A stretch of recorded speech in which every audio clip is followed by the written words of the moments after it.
Good evening, everyone. Thanks so much for joining us on this busy Saturday. I'm Lindsay Davis. Tonight, new details about the dramatic U.S. shoot-down of a Chinese spy balloon over U.S. airspace. Just hours ago, a fighter jet blasted the balloon, which was traveling out to sea at 60 to 65,000 feet. The massive craft hit by a single missile from an American F-22. These images from Fox News. The balloon then falling from the sky, its giant surveillance apparatus the size of 3 buses detaching.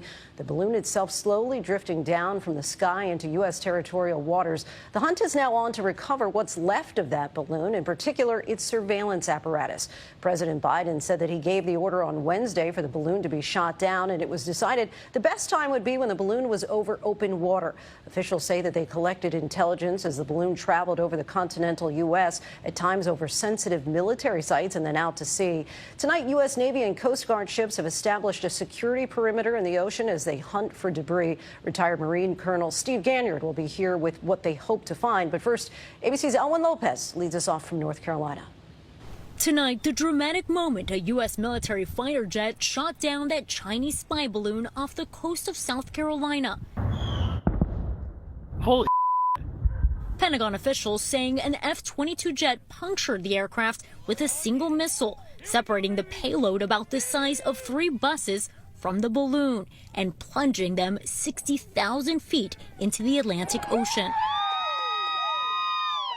I just heard the boom. All of a sudden, the whole house just shook, that it was like a loud boom. I ran outside, and that's when I saw all the neighbors, and then you just saw the smoke. The operation kicked off just after 1 p.m. Eastern, the FAA closing the airspace for parts of the Carolinas.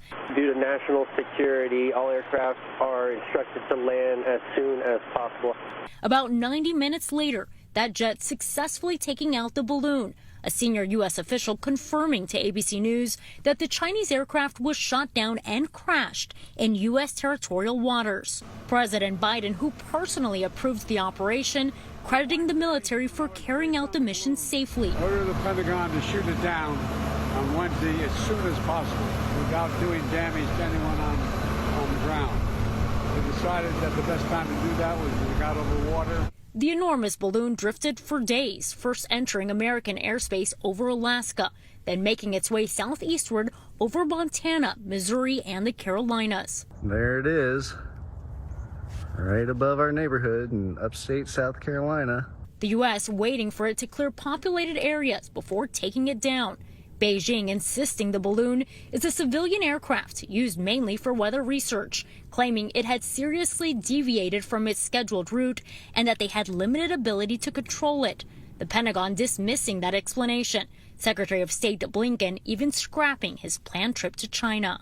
Is a clear violation of U.S. sovereignty and international law. This is an unacceptable as well as irresponsible action. With geopolitical tensions already high between the two powers, analysts say the incident could be considered a provocation. China is not happy with the United States right now for several reasons. So if China can throw a clog in the churn, so to speak, by sending a spy balloon over U.S. territory and provoking a response, it's going to be more than willing to do that.